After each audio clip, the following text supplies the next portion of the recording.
Well, Anubis the kitty cat, because that is a big deal. It's a big trauma. It's a big emotional injury.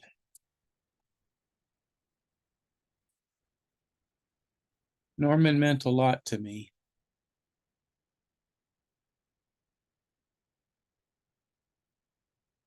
And of course, all the dogs mean a lot to me, all the animals, but I had him for a long time. I mean, I think I would probably feel bad about any of the rest of them dying. But him dying had some special meaning. For one thing, he was the oldest of the bunch.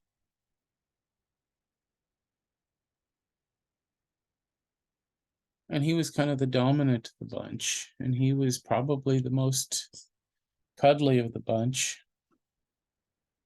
Although maybe Apophis might give him, and this guy might give him a run for their money. I think you're king of the lap now, because he kind of had to sit off to one side while Anubis was on me, because Anubis wanted center stage right here in the middle of my chest. Whereas Fenris here, Fenris Delightson, that's his name. Fenris, oh, yeah, he heard his name and he said, oh, you've said my name, my whole name, Fenris Delightson. Yeah. His full name would be Fenris Delightson Green. That's what I've decided. He is my adopted son. So he's Fenris Delightson, shows his mother was Delight, the son of Delight.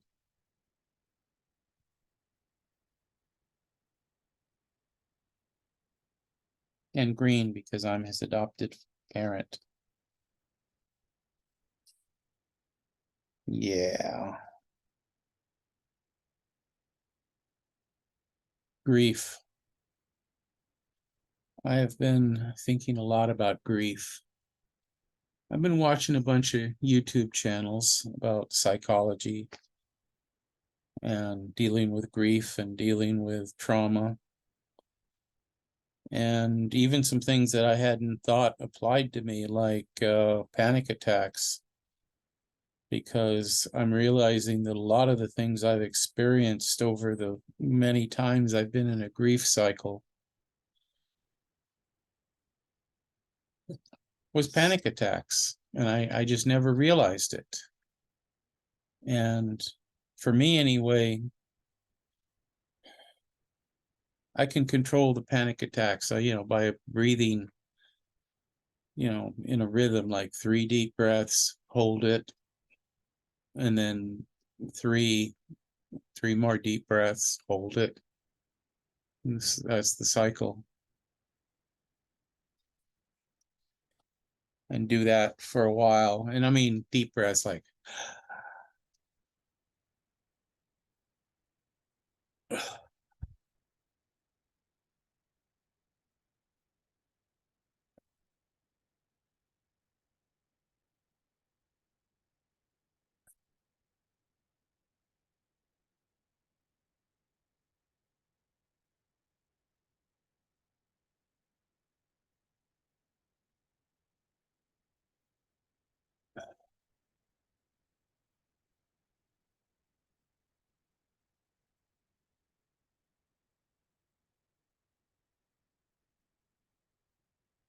okay. And then after the 3 deep breaths, I could either go into the next cycle of another long hold and repeat. Maybe do that. Maybe do the cycle, 3 breaths, hold it, 3 breaths, hold it, 3 breaths, hold it. That's a good cycle to do. Just anytime you're just get oxygen. It's, if nothing else, you're getting your body charged with oxygen, and that can't be a bad thing. Well, maybe it could be, but I think it's, in this case, getting oxygen into my body is probably a good thing.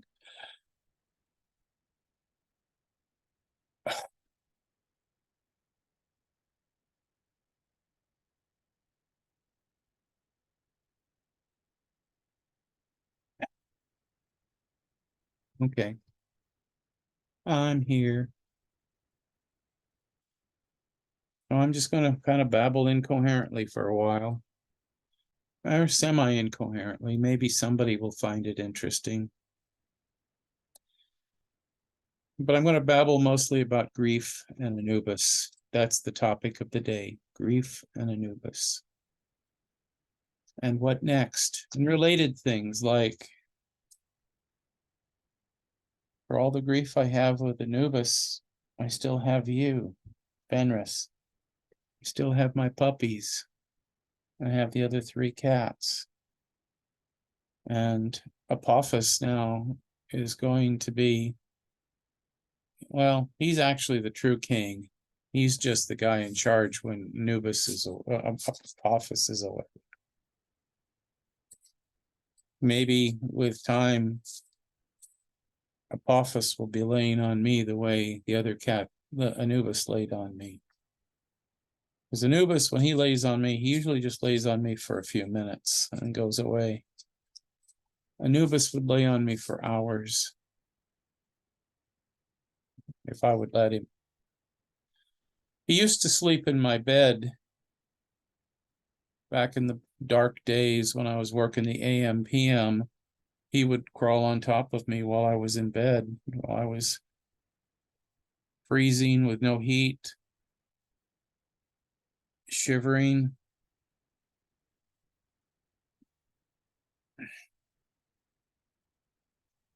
So stressed out, panicked, and because my body was not doing well. My body has not been doing well for a long time.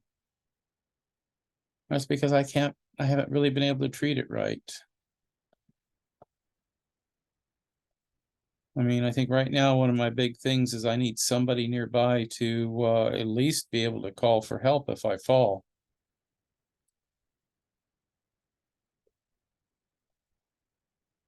So I need to get my strength back in my lower legs. I don't know if I can do that. Maybe I can. I think I'm not so far gone yet that I can't get my strength back. That will involve walking. Although winter is coming and walking is going to be difficult. So maybe I'll have to start going to the mall again and doing exercise walks. But that's long term. The next few days, I'm taking off Monday and Tuesday for bereavement leave. I mean, unless they say, no, you can't do that, but I don't think there'll be a problem. Biggest problem I think will be I won't get paid, and then Wednesday I'll go back to work. But at least I think I should be by then not in danger of randomly crying in front of this class or the students.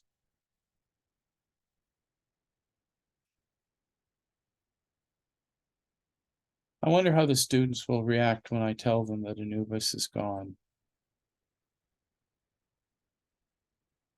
I wonder how many of them really no, even they did know him. They knew I had cats, but they wouldn't have had any reason to think.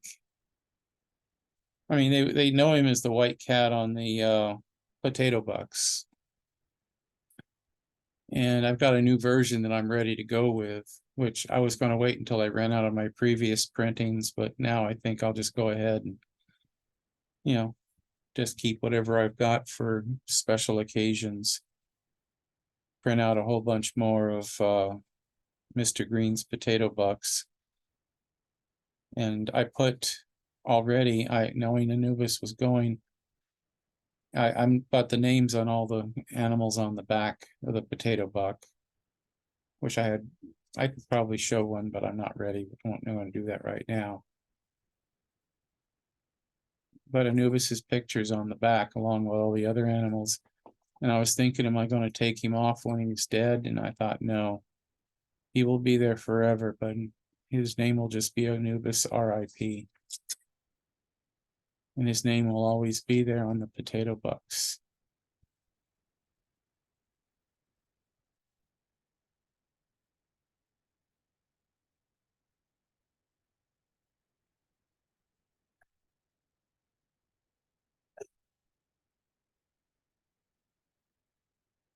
I just let the tears come now. I mean, I don't.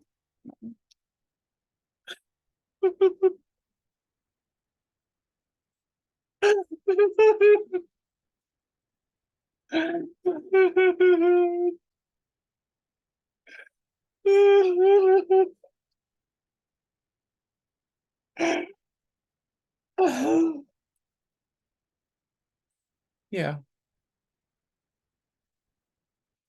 Just let the tears go. This is one of the.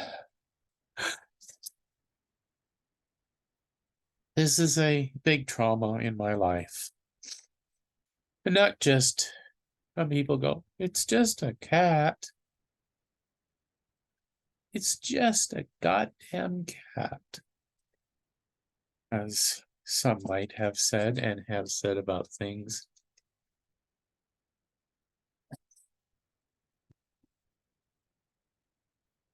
Why did you spend all that money when they told you that the cat would probably be dead within a few months?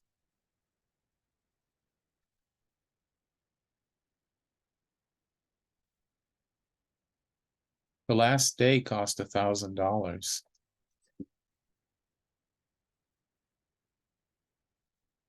But when I said to the vet, I want to find out everything reasonable to extend his life. One of the key questions that made me decide that to put him down, and it wasn't by any means the major one, but the vet had told me that he had an infected abscess tooth that was probably causing him great pain. And I've seen videos and read testimonies about people who have cats with infected teeth, and they think that their cat is dying, and then they get the tooth out, and right away or pretty quickly he's like back to the way he was when he was a kitten. The mean, hiding, leave me alone cat is suddenly a bump up against you purring cat like he was before the infection. Hey there, Dorcas. Hey. Bah. Dorcas is digging at something, I don't know what. Sometimes she just tears things up for the fun of it.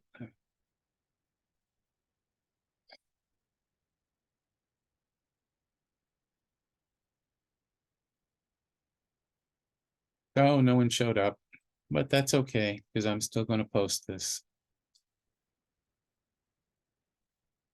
Because some people want to know about me, see me, talk about me.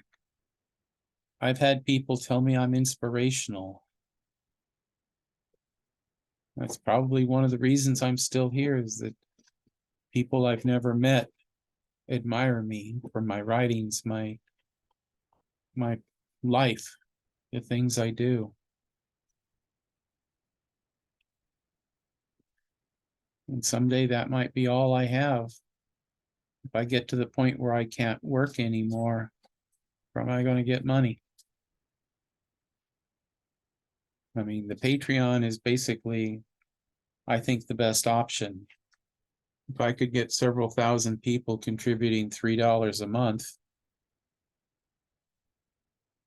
that would keep me going.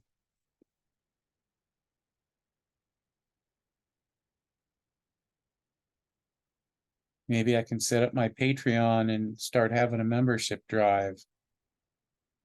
Say, please give $3, which I think is the lowest monthly contribution you can make. I say, it's the least you can do, $3.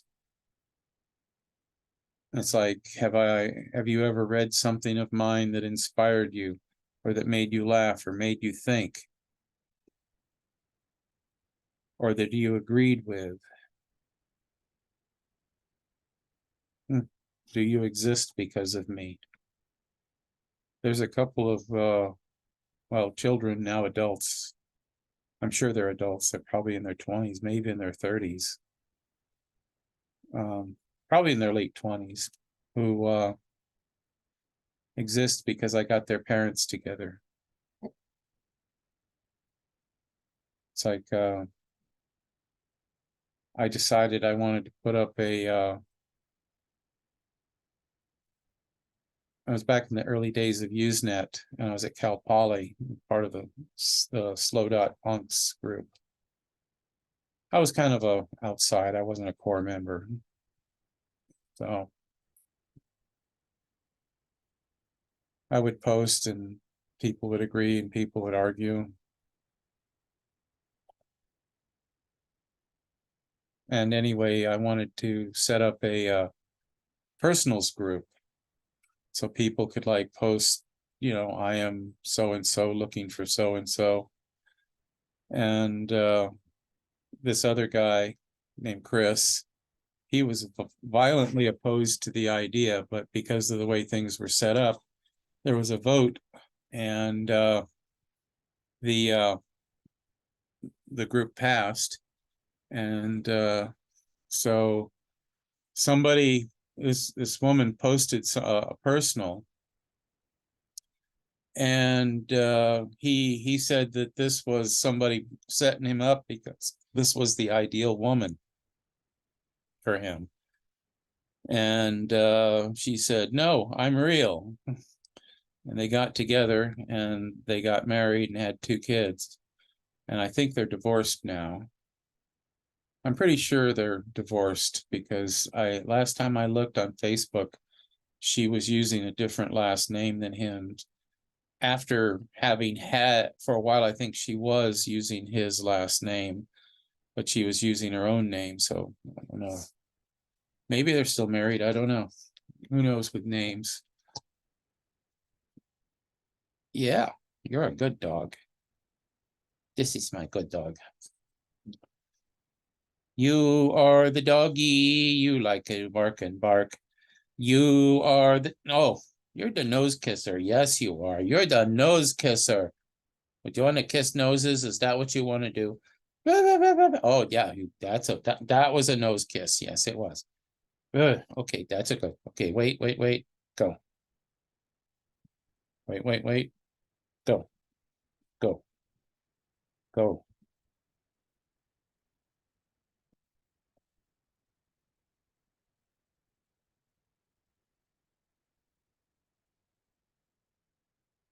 You got that nose.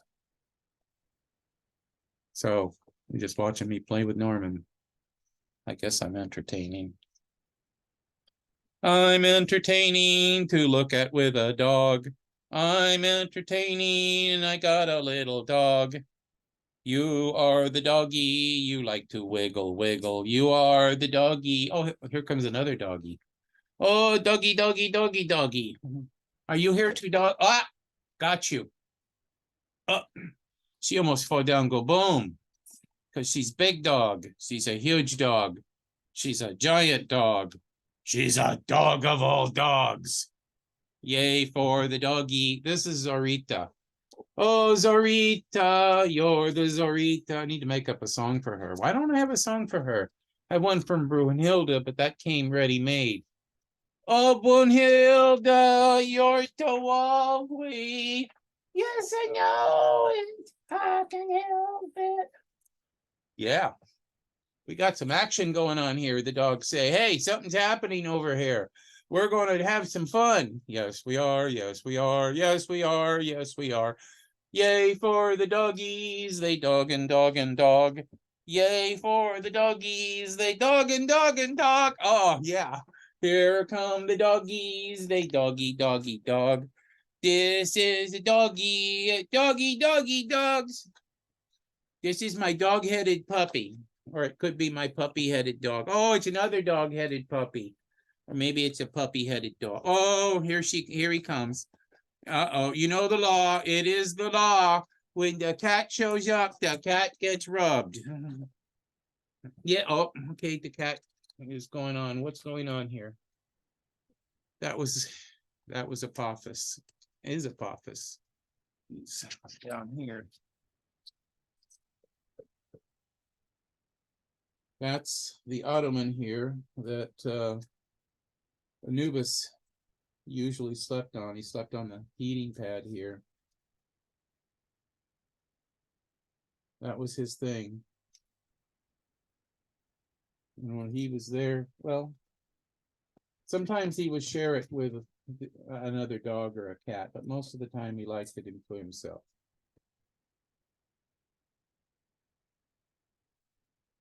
Yeah, that's Anubis. Okay. Got to move the dogs around while doing it lovingly. They don't step on delicate parts of Mr. Green. How long have I been talking? 19 minutes. Or, well, it's 5:19. I'll keep talking for a few more minutes. Grief.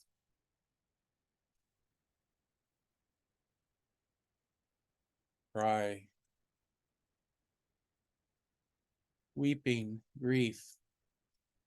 And a lot of this grief is regurgitating, volcanic, erupting grief, unresolved trauma, grief trauma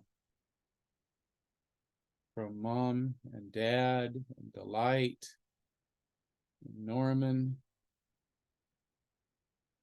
How many grief cycles have I been through? There's been the one, and yeah, well, Delight, I don't know if she's dead. She probably is.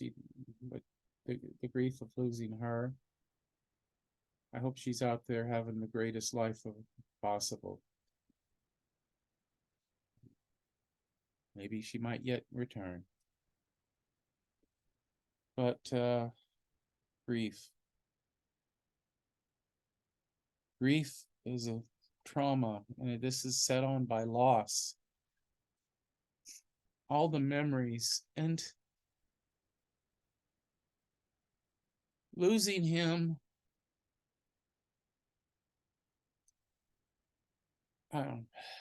It's a big change for me. And yeah, in all this, the realism of things die. Cats die young. Cats can die. I guess I always had in my mind that cats live much longer. But also, one thing about Anubis that I only recently realized is that he's the first cat I ever had that died of what you might consider natural causes. I mean, he died of cancer. He didn't get run over. He didn't get killed by a dog in a yard. Maybe that happened to some of my previous cats. These ferals out here, they'll be out here for 3 or 4 months and then they'll disappear. And I wonder, did they get run over? Did they decide to move on? Did a dog get them? Did some psycho kid get them? I mean, a large hawk or an owl. I mean, that's less likely around here with an adult cat, but I have seen hawks big enough to take kittens and puppies.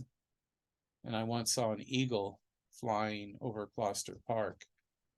So, and I saw an eagle in downtown Salinas many years ago.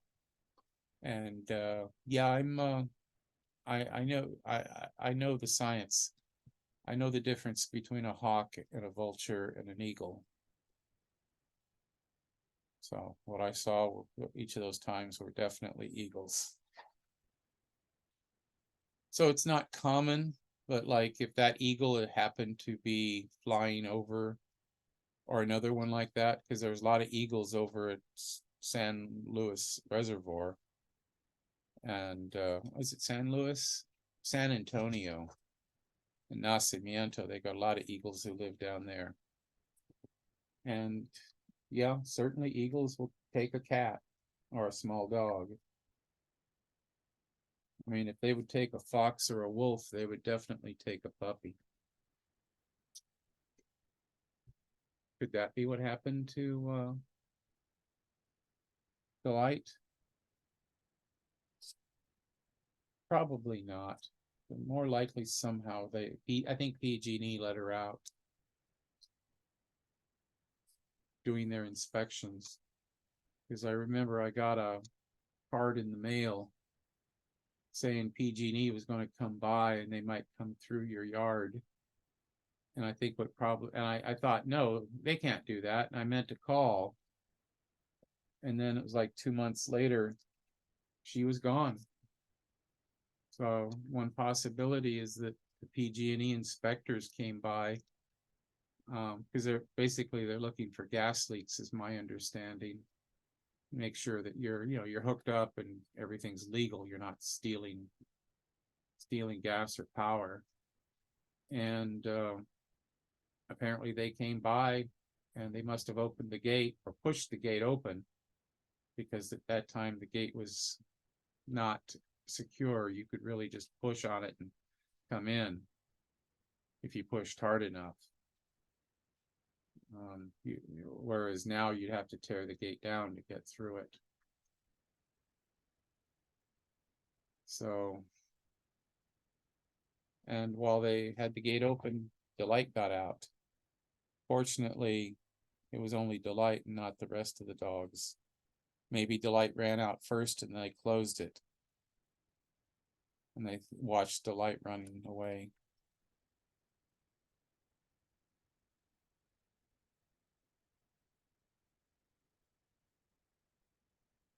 I found Delight when I was coming home from the hospital.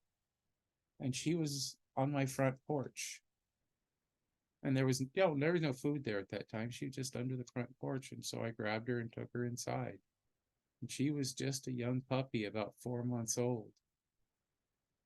And so I figured that somebody got a puppy and didn't know how to take care of it, and it just got loose, or they thought they could just let it run free in the front yard. But I took her inside.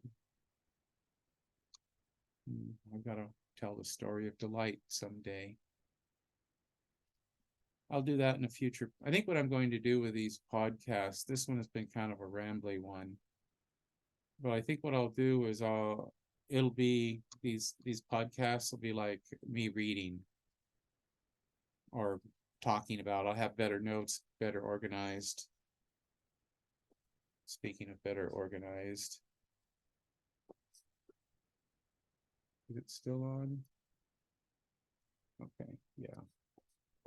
So I just want to go through this slideshow here.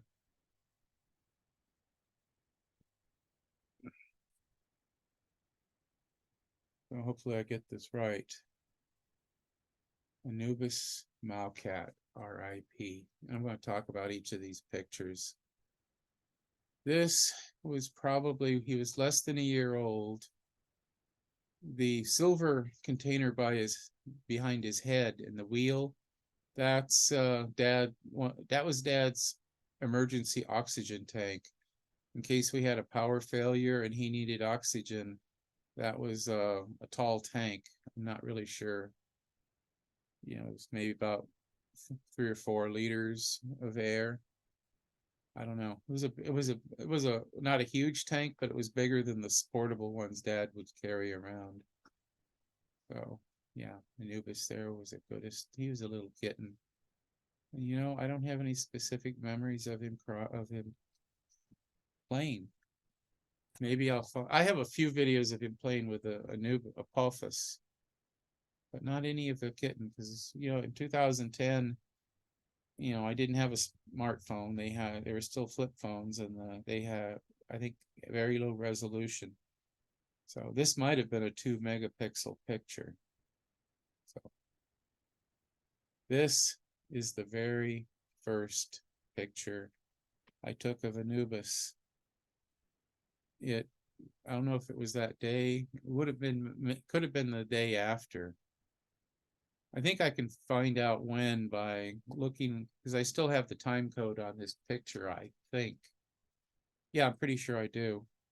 So I can find out what date this was taken on, and then I can go back into my Facebook and see if I can figure out what day Dad and I came back from Chico.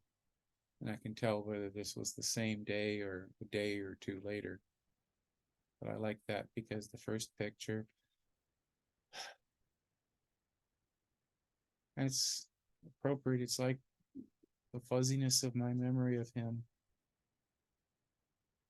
I've got better focused pictures, but not in this first batch. Here he is with Norman Yorksu just a few months later. And he's already healthy and sleeping with Norman. I don't know if you ever played with Norman or not. Norman was an old dog even then. He was about 13 there. He made it to 18. Okay, boy. No. No. No. I'll talk more about Norman in the future. Make a whole video about the tale of Norman. And here's a close-up of little Anubis. Such a cutie boy. And to show the dominance, he gets the, you can see Norman on the small cushion and Anubis in the big one. Extreme close-up. This is back when I only had a mustache.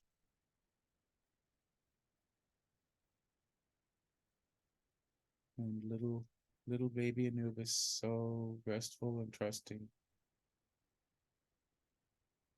Got so many pictures of me sitting with Anubis. This was probably while Dad was still alive. Yeah, definitely, because where would this be? I think I think it's in the living room, but it could be the bedroom. I'd have to look at it a little more carefully. And there's Dad cuddling Anubis. I don't have nearly enough pictures of Dad and Anubis.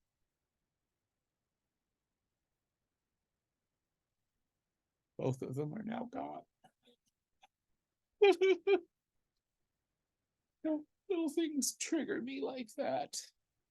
Just looking and realizing now they're both gone.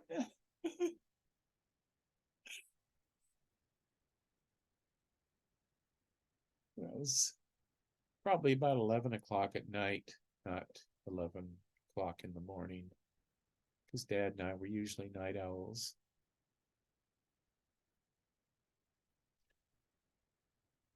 So this is a different time because they're wearing different shirts. It's probably about 2:30 in the morning there. And he's hugging and cuddling. But I'll never do again. And there's that glowing eyes effect. Dad looking at the glowing eyed cat. That's a very good picture.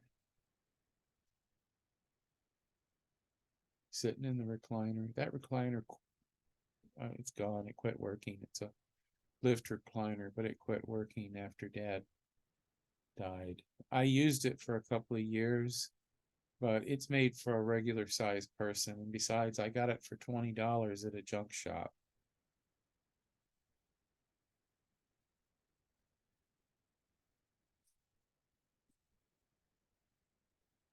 There's got pictures of Anubis with the various animals. Anubis and Fenris. They kind of tolerated each other. They're not even really looking at each other. I mean, they weren't friends. Sometimes they'd sniff. A couple of times he came in and Anubis would come in and licked him a couple of times. I guess he was feeling like he wanted to be friendly, but I guess maybe Fenris didn't respond in kind. So, I mean, they weren't enemies, but they weren't really friends. I mean, for example, I don't know if Fenris has even noticed he's not here. Well, I don't know. Anyway, there's no way I can know. Does he realize that Fenris is gone? Or does Fenris realize Anubis is gone? See, one of the last things I did, I think that's part of the slideshow. Well, I'll talk about that later, was to put Anubis's body outside in the box, and I opened up the box and all the dogs sniffed him, and Maukat came by to sniff. Oh, Anubis is alive right here. That's just some reason I thought that's an interesting picture. I think I took that picture to show how he had the harness. Yeah, that's why I took the picture. It shows that he's wearing the harness and he's wearing the leash, and the leash like that. That's how he was set up. And he's got a collar on at that point. I think he pulled several collars off over the years, and then I would replace them. That's the thing about cat collars, is that, you know, you want them to break away, especially if they're outdoor cats, because they don't want to hang themselves from a tree. You know, it gets slipped under there and they get hung up on a tree. On the other hand, it also means that they can, if they get just the right beat with their hind legs and claws, can tear it off themselves, especially a bigger cat like Anubis. But who knows how many times a cat I've had comes in without their collar. And I try to comfort myself in thinking they didn't pull it off. It's they would have strangled if they hadn't. So I don't know how many times, not every time, but maybe it only takes once. And this was during the third exile, when Anubis got out of the house and got under the house again. This is the entrance to going under the house. I would put water down there and I put food down for him. I had a trail cam to take pictures of him coming in and out. In this case, I put the water down inside, and then I put the food up high so he could get to it. Fortunately, the other cats could get to it too. So I was using trail cams, and that's some footage. I need to tell that story about him too. And this was right after I had caught him. He had basically spent about half the night in the live trap, because I caught him that time by putting a live trap in and under the house, and finally it caught him. And he was panicked, and this is me. We're sitting at the side of the house. I'm sitting in a chair, a folding chair. It's a special folding chair with a 500-pound capacity. And we sat there for a very long time as I cuddled him outside. And there he's on just the leash, because remember, if you hadn't heard it before, when I caught him, he'd gotten out. He was wearing the harness, but not the leash. So when I got him out of the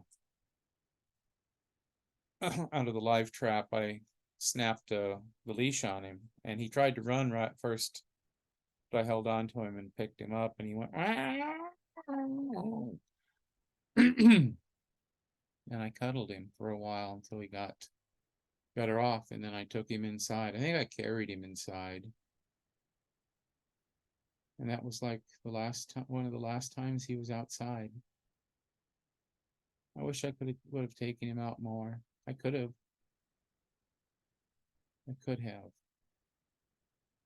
But there was always something in the way. I mean, the last 2 years I've been so unstable, I don't really even, it's only now I'm getting to the point where I feel like I can walk around outside without constant fear of falling. This picture, this is during the Great Exile, the second one. Anubis was living in, all that grass is growing up right in front of a bunch of rose bushes, and it forms kind of a natural shelter. And that's where he was living most of the time. And that's Kansu there on the bench.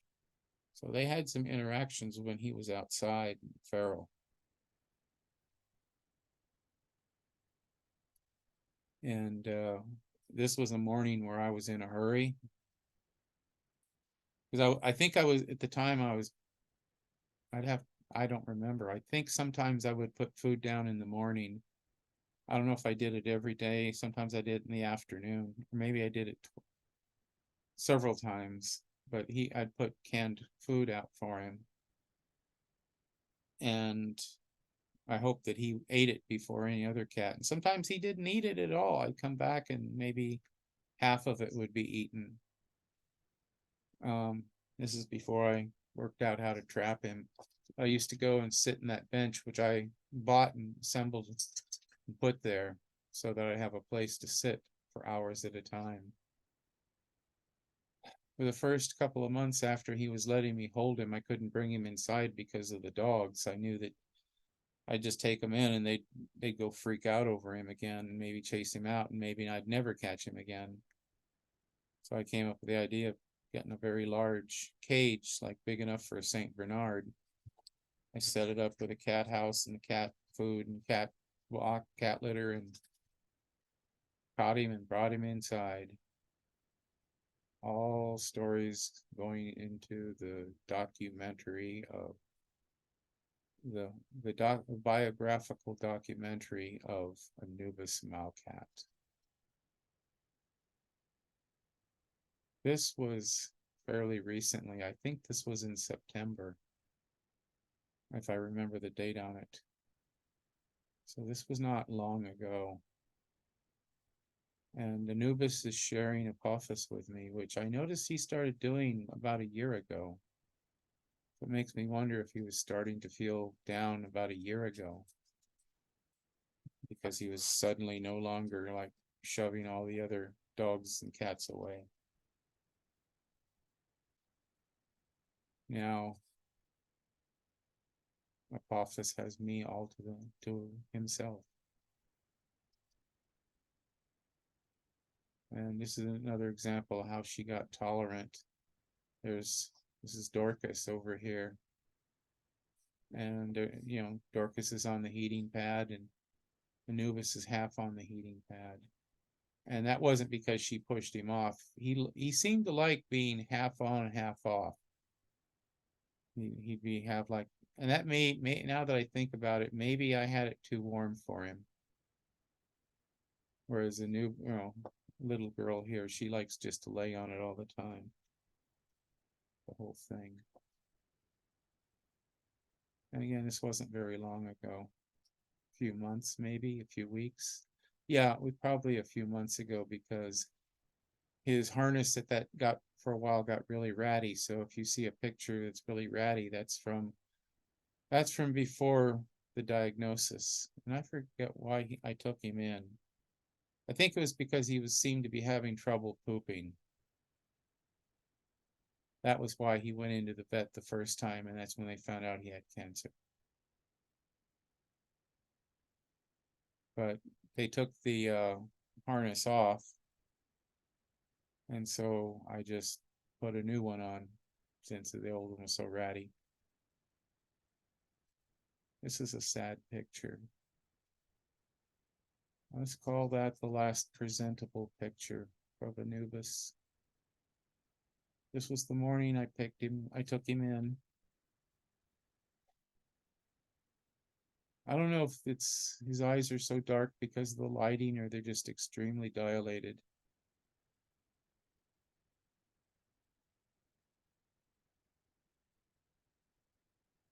Maybe I should have looked into his eyes. Maybe it wouldn't have been as big a surprise. But he looks bad in that picture. I don't think it's the lighting, because I've taken lots of pictures of him in various lightings, so I think that means his eyes were extremely dilated.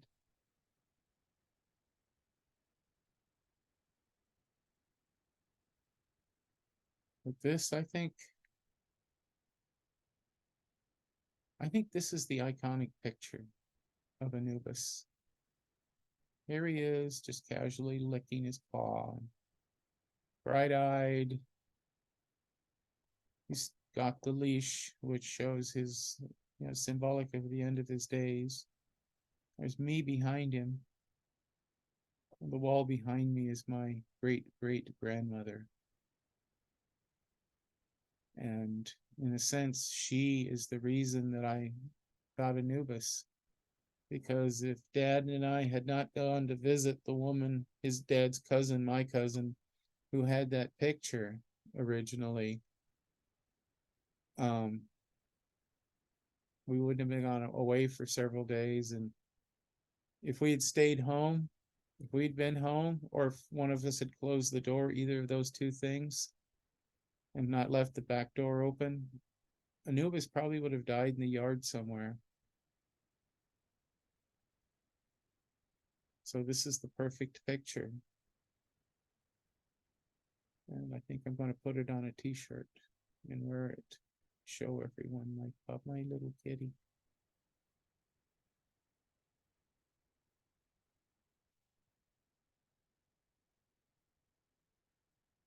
And this was the last.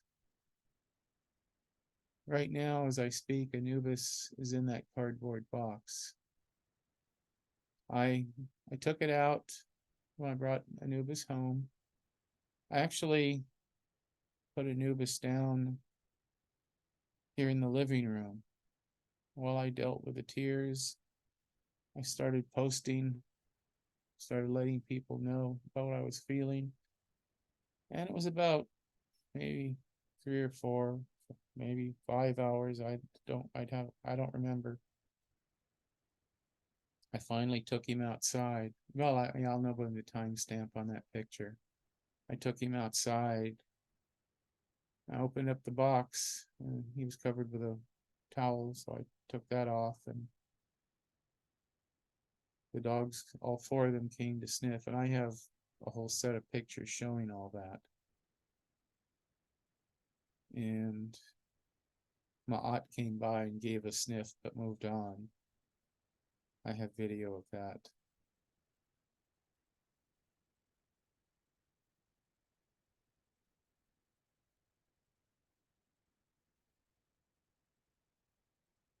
I was told once that if you lose an animal, that you should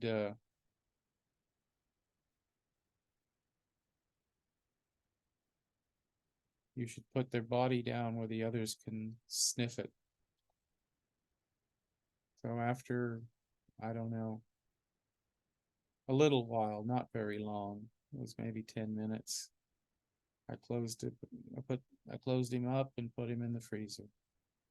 I'm going to bury him along with Norman, who's been in the freezer for almost 8 years.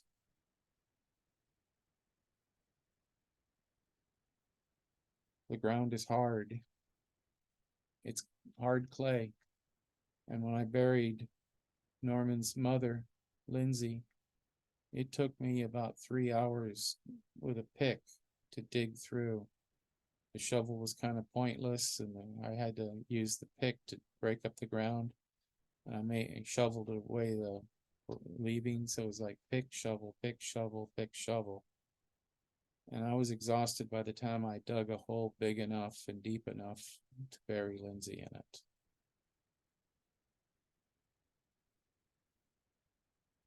And it's going to be like that, only even more so, because if I'm burying both Norman and Anubis, I have to make the hole deeper.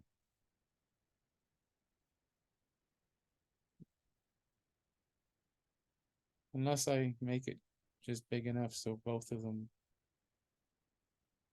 I don't know. I'll either make it big enough but not as deep for both of them to be side by side. Or I'll make it really deep with Norman on the bottom and Anubis on top.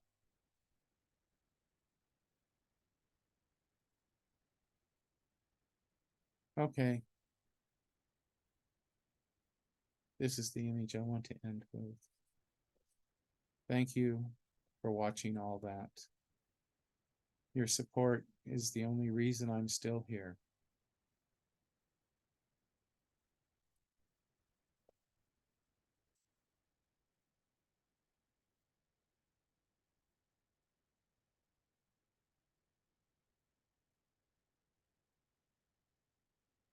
Thank you again. Bye.